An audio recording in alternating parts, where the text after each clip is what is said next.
Ravi Prakash Siliconandhra hospital Kuchipudi super speciality వైద్య సేవలు పూర్తిగా ఉచితం.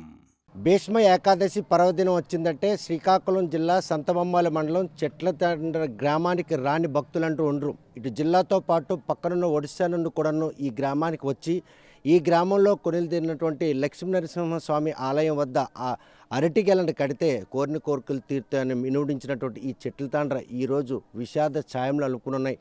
రాజేష్ అనే ఆర్మీ జవాన్ ఈరోజు జమ్మూ కాశ్మీర్లో ఉన్నటువంటి డోడ్రా సరిహద్దుల్లో ఉగ్రవాదుల దాడిలో తూటాలికి బలై మృతి చెందిన వార్త మాత్రం ఈ గ్రామస్తులను కలిసింది. చుట్టుపక్కల ప్రాంతం వాసులందరూ రాజేష్ అకాల మరణాన్ని మాత్రం ప్రతి ఒక్కరూ బాధిస్తున్నారు. ప్రస్తుతం వాళ్ళ ఇంటి దగ్గర మాత్రం కన్నీటి పర్యటనవుతున్నారు. తల్లిదండ్రులు రైతు కూలీలు తల్లి తండ్రి కష్టపడి ఇద్దరు కొడుకులని పోషించుకుంటూ వస్తున్నారు.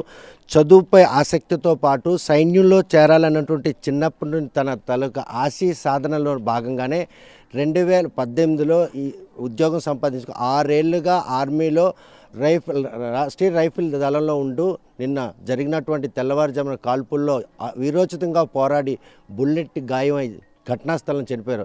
ఈరోజు రాజేష్ మృతదేహం వస్తుందన్నటువంటి గ్రామస్తులు అందరూ కూడాను కన్నీటి పర్యటనతో గ్రామానికి సెలవుకు వస్తే మాత్రం చిన్న పెద్దలతో కలిసి అందరినూ కూడాను ఆప్యాయంగా పలకరిస్తూ అందరి మన్ననలు పొందినటువంటి రాజేష్ ఇప్పుడు లేరన్న విషయం మాత్రం అందరినీ బాధిస్తుంది. ప్రస్తుతం వాళ్ళ నాన్నగారు ఉన్నారు.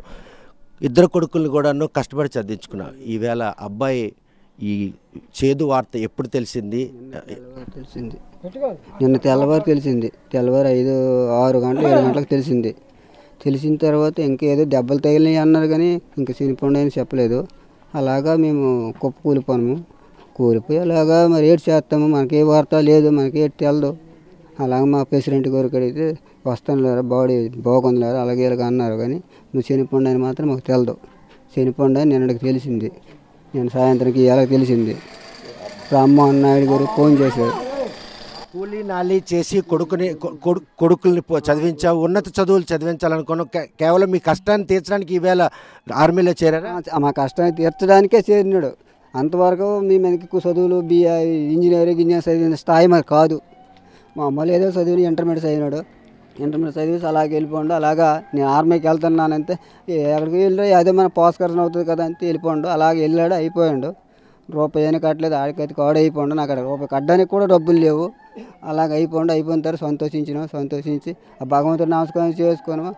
అక్కడికి ఇలా చేసింది దేవుడు అంతే. 6 సంవత్సరాలు అయింది సర్వీస్కి వెళ్ళి. 3 నెలల క్రితం సెలవుకి వచ్చారంట.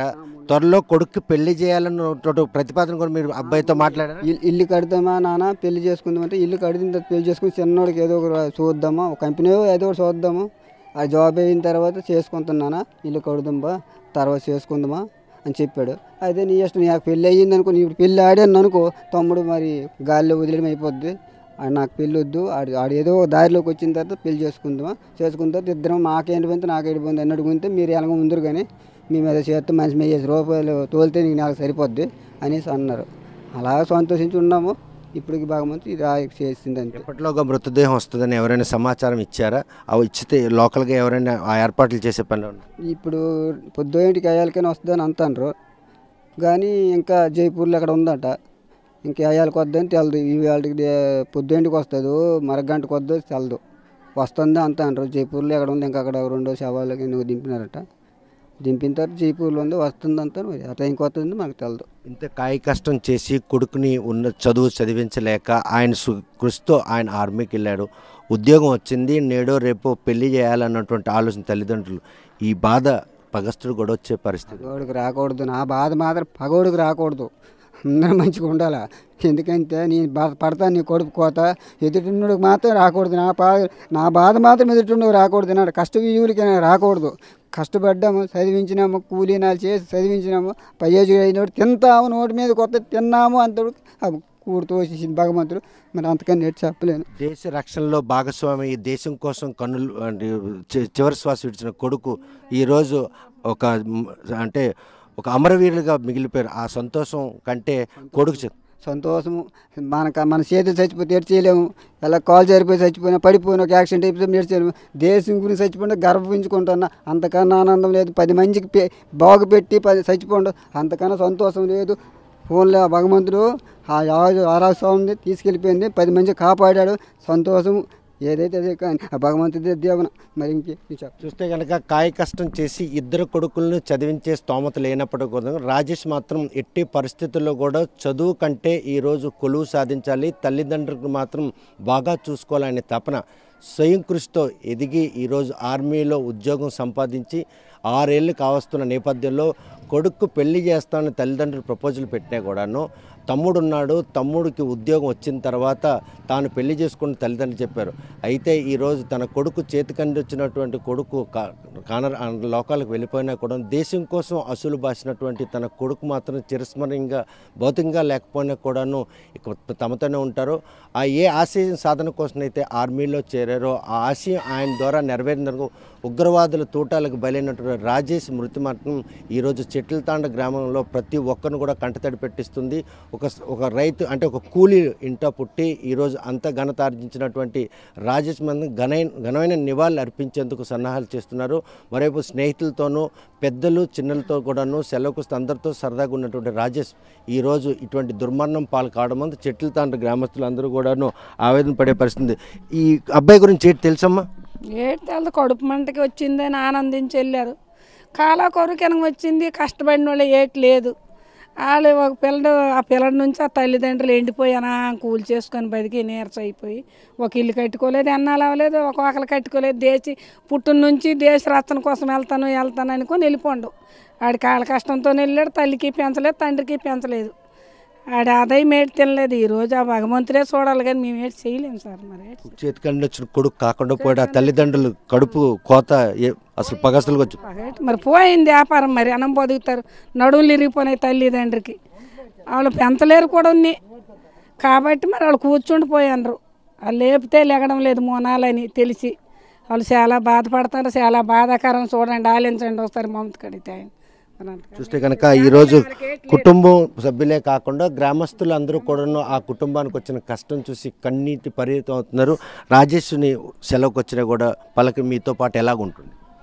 మా పూట మరి ఏటు కూలి బతుకున్నాయ్యా చెప్పు, కూలి చేసుకొని ఒకళ్ళ బాధ పెట్టలేదు, ఒకళ్ళ బండి పెట్టలేదు. మంచి కుటుంబము, ఎన్నోరికి దారి చూపినారు, వడ్డీ ఇచ్చినారు, గెంజి ఇచ్చినారు. అంత మంచి కుటుంబం లేరు మరి ఇక్కడ. వాళ్ళకి లేకపోయినా కూడా ఉన్న దాంట్లో ధర్మం చేసినారు. అయిపోద్ది ఆపత అంత ఆపదకు ఒకళ్ళ కాడ తెచ్చేనే ఆపత నిలబెట్టాడు. మరి అలాంటి ఇంత బాధ తెచ్చి భగవంతుడు పెట్టింది. కష్టపడితే కడుపు తొడుతుంది, కష్టపడిపోతే భూమి లేదు. ఉద్యోగం వచ్చిన తర్వాత రాజేష్ దాన్ని తెగువ ఎవరికి కష్టం వచ్చినా కూడా నేను ఉన్నాను. వాడి కూలి చేసిందేనో ఒకరికి సాయం చేసాడు, కష్టపడినేనే సాయం చేసాడు. అలా తోడికి ఇలా బాధ తెచ్చి పెట్టింది. ఇప్పుడు కష్టపడడానికి కాలు ఇరిచాంది దేవుడు. ఏటు లేదు, పేద పరిస్థితి. ఇక నా పరిస్థితి భగవంతుడు ఎలాగో ఆలోచిస్తే చెప్పయ్యా. బాబా, యువకులు చాలా మంది దేశ రక్షణ కోసం వెళ్ళాలని తప్పిస్తుంటారు. అందులో భాగంగా రాజేష్కి అర్థమైనటువంటి గౌరవం లభించింది. 6 ఏళ్ళకి ఉద్యోగం చేసుకుంటారు. ఇటువంటి ఘటన ఒకటి వస్తుందని ఎప్పుడైనా అనుకున్నారా? ఆడు చాలా మంచోడయ్యా. తల్లిదండ్రికి ఉపకారం చేస్తేనే రచ్చన గురించి వెళ్ళాడు. మరి అంతకు తోడు మరి ఆడు చేయలేకపోండు, నగ్గలేకపోండు. మరి అక్కడికి అది సమస్య కూర్చింది. మరి ఇప్పుడు వాళ్ళ పరిస్థితి అది ఒకలాగా మారిపోయింది. రాజేష్ తెగువ ఈరోజు చెట్లతాండ్ర పేరు ప్రపంచానికి చాటే విషయంలో ఉంది. చాలా గర్భంగా ఉండేది అది. మరి ఇప్పుడు బాధ వచ్చింది. ఆ బాధకి తట్టుకోలేరు తల్లిదండ్రి. ఏడు బతకడం కూడా కష్టము. వాళ్ళ తాలూకు పరిస్థితి, పిల్ల తల్లి 4-5 ఉన్నారు. వాళ్ళు ఎనం బతుకుతారని వాళ్ళు ఇప్పుడు తల్లకిందలు అయిపోతారు. ఏం చేస్తాము? బతుకు గురుండే పొంచిన కొడుకే పోయినప్పుడు తల్లిదండ్రి ఏడు బతుకుతారు? వాళ్ళ పోతకరసని అనగవుతుంది. అది ప్రభుత్వం తొలగిది చూపెట్టాలి. చూస్తే కనుక రాజేష్ దుర్మరణం మాత్రం ఆ కుటుంబంలో ఈరోజు ఒక రకంగా విషాద ఛాయలు అలుముకోవడంతో పాటు కాయ కష్టం చేసి కొడుకులను పెద్ద చేసి వారి అభిష్టానికి అనుగుణంగా వాళ్ళు కొలువులు సాధించారు. ఇంకా కొడుకు పోషిస్తాడన్నటువంటి ఆ తల్లిదండ్రుల ఆశలు అడియాశలు అయ్యాయి. ఈరోజు దేశ రక్షణ దళంలో చేరి ఉగ్రవాదులతో పోరాడి అకాలమరణ అంటే వీరమరణం పొందినారు. ఈ గ్రామానికి ప్రపంచానికి చాటారన్నటువంటి ఒక ఆనందం చాలా లేకపోతే ఆ నిరుపేద కుటుంబంలో పుట్టి తల్లిదండ్రులని పోషించాలన్నటువంటి ఆయన ఆకాంక్ష నెరవేరకుండా అర్ధాంతరంగా వెళ్ళిపోయారన్నటువంటి ఆవేదన మాత్రం వారిని మిగిచింది. ఎప్పుడు మృతదేహం గ్రామానికి చేరుతున్న గ్రామస్తులతో పాటు చుట్టుపక్కల గ్రామస్తులందరూ వేచి చూస్తున్నారు.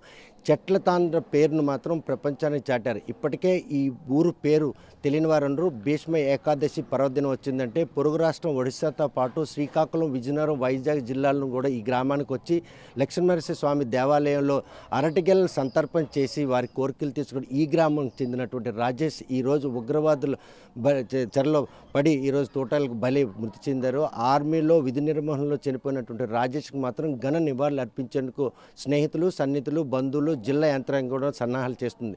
చెట్ల దండ నుండి వీడియో జర్నలిస్ట్ రామకృష్ణతో సత్యం, RTV శ్రీకాకుళం. మరిన్ని వీడియోస్ కోసం ఛానల్ ని సబ్స్క్రైబ్ చేయండి. లేటెస్ట్ అప్డేట్స్ కోసం వాట్సాప్ ఛానల్ ని ఫాలో చేయండి. అండ్ లింక్ డిస్క్రిప్షన్ లో ఉంది.